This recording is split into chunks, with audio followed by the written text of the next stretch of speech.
नमस्कार, मैं हूँ शालिनी और आप देख रहे हैं BBN भव्य भारत न्यूज।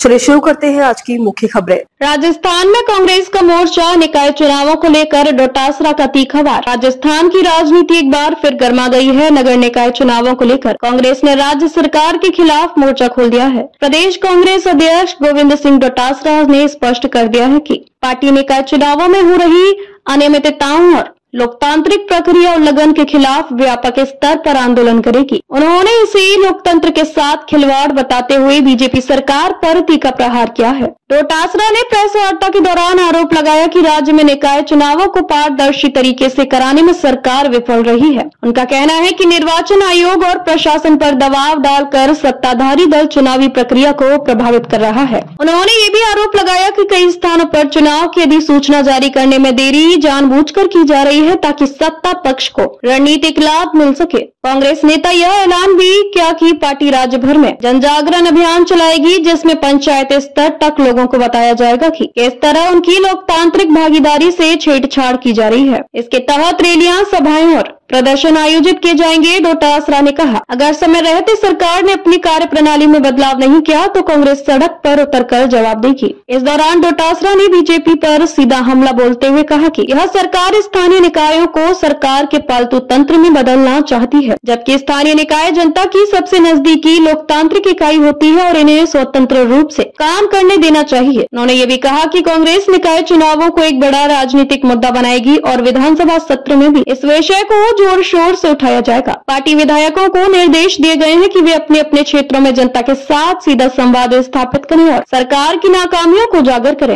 राज्य की सियासी स्थिति को देखते हुए यह साफ है कि निकाय चुनाव महज प्रशासनिक प्रक्रिया नहीं बल्कि राजनीतिक अखाड़ा बनने जा रहे हैं। कांग्रेस जहां इस मुद्दे को जनता से जोड़ने की कोशिश कर रही है, वहीं बीजेपी ने अभी तक इस पर कोई आधिकारिक प्रतिक्रिया नहीं दी है। लेकिन राजनीतिक गलियारों में यह चर्चा तेज हो गई है कि आगामी चुनावों की रणनीति के तहत दोनों ही दल अब जमीनी स्तर पर अपनी पकड़ मजबूत करने की कोशिश में जुट गए हैं। डोटासरा के इस बयान के बाद कांग्रेस के कार्यकर्ताओं में नया जोश देखने को मिल रहा है। पार्टी अब इसे सत्ता विरोधी लहर में बदलने की तैयारी कर रही है। देखना दिलचस्प होगा कि आने वाले दिनों में यह आंदोलन कितना व्यापक रूप लेता है और इसका राज्य की राजनीति पर क्या प्रभाव पड़ता है। तो अभी तक के लिए इतना ही। मैं शालिनी आपसे विदा लेती हूँ। अगली खबर में फिर मुलाकात होगी एक और खास खबर के साथ। तब तक के लिए बने रहिए BBN भव्य भारत न्यूज के साथ। नमस्कार।